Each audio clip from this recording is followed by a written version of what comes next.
Привет, друзья! Хочу поделиться рецептом наших бабушек. Это паровые пампушки со сладкой фасолью. Я называю их кумульманты. Откуда взялось это название, не знаю. Но в Китае они известны как маньтоу. Так что китайские они или корейские пампушки я не знаю, честно. Кто знает историю этих вкуснейших пампушек, напишите мне в комментариях. Фасоль красную нужно обязательно замочить на 6-8 часов минимум. Делаю тесто дрожжевое, пресное. Состав очень прост, как на пигоде. Соль, сахар, дрожжи и вода теплая. Замешиваем тесто. Тесто должно получиться мягким и эластичным и не липнуть к рукам. Хорошо замешанное тесто убираем для подъема в теплое место, предварительно накрыв пленкой или крышкой. В зависимости от температуры помещения тесто поднимается быстро или медленно. Пока тесто стоит, подготовим начинку. Жареные кунжутные семена я перемолотила в кофемолке. Фасоль отмоченную варила на среднем огне около 40 минут. Затем пробила в блендере до пюреобразного состояния.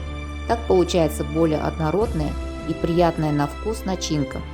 Уваривать нужно до густоты, но не сильно, чтобы она оставалась немного влажной. Как только масса немного загустеет, добавляй туда семена кунжута, немного соли по вкусу и сахар тростниковый, но можно и простой сахар. Все это нужно хорошенечко перемешать. Начинка из фасоли должна быть сладкой, поэтому сахар можно добавлять по своему вкусу, больше или меньше. Мне нравится мед, и он совершенно не испортит вкус сладкой фасоли, а сделает ее наоборот вкуснее и ароматнее. Тесто хорошо поднялось, и можно приступить к формированию булочек-пампушек. Разделяю их на небольшие кусочки и формирую шарики. Тесто получилось мягким и эластичным. Если тесто липнет к рукам сильно, то присыпьте мукой. Я же слегка смазываю стол маслом и руки. Так мне удобнее работать с тестом. В Китае такие булочки очень популярны. Их часто подают вместо хлеба, как самостоятельное блюдо. Такие пампушки можно делать без начинки. Тогда можно ими заменить рис или хлеб. Размер булочек не имеет значения. Главное, чтобы вам было удобно кушать. Но форма булочек одна – это круглая. Накрываю шарики полотенцем, чтобы они обсохли, и начинаю лепить круглые лепешки, можно руками или скалкой. Затем в середину кладем шарик из фасоли и защипляю концы друг с другом, собираю в шар. Стараюсь как можно круглее сделать пампушки ровными и красивыми.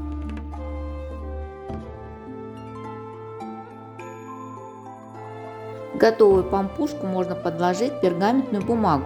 Так это предотвратит прилипание ко дну, да и влага не будет собираться на донышке, они будут сухими.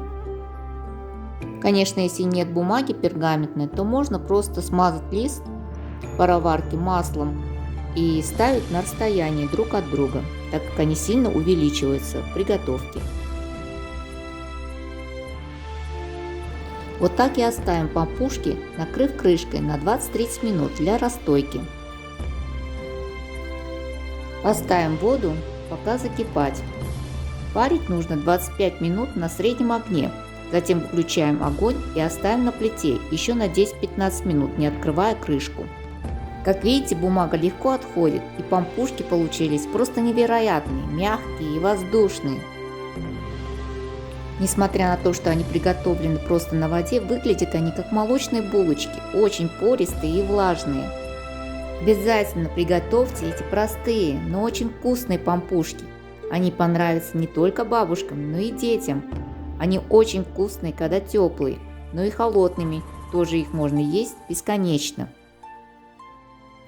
С удовольствием поделилась с вами этим рецептом. С вами была Наталья. Пока-пока!